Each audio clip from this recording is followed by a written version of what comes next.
Welcome back to Cooking with Lauralee. I am Lauralee. Today's video will be short and sweet. I will be showing you how to make my cheesecake key lime pie. Ever since we moved to Florida, we have grown to love key lime pie. One of my favorite desserts is cheesecake.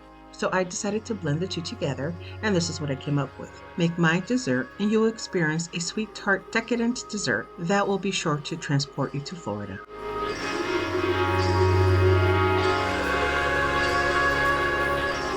I wanted to let you all know that when making a cheesecake, do not use this flat batter like I did. I was rushing and I couldn't find the tilt head wire whip.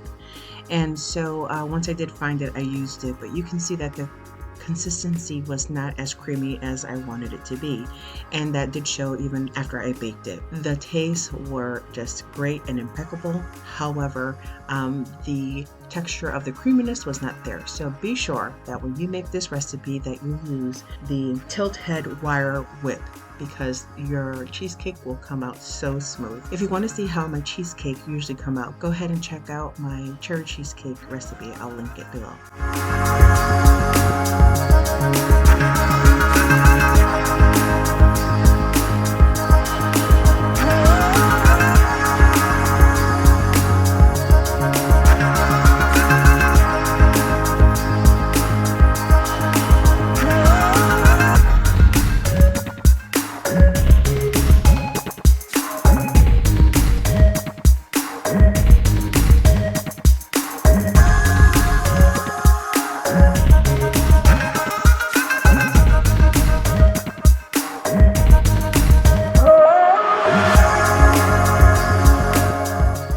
As you can see here, I had leftover cheesecake, so what I did is try to experiment in the kitchen. Use some butter crackers, I used crumbled granola, that's some checks there, and just try to come up with my own crust. I have to say it was pretty delicious, but the only thing I would recommend is that if you're going to do this, use a muffin tin to make individual cheesecakes and serve them as appetizer. It will be delicious, cute, and I think because of the crumbly crust, it will hold its shape together better.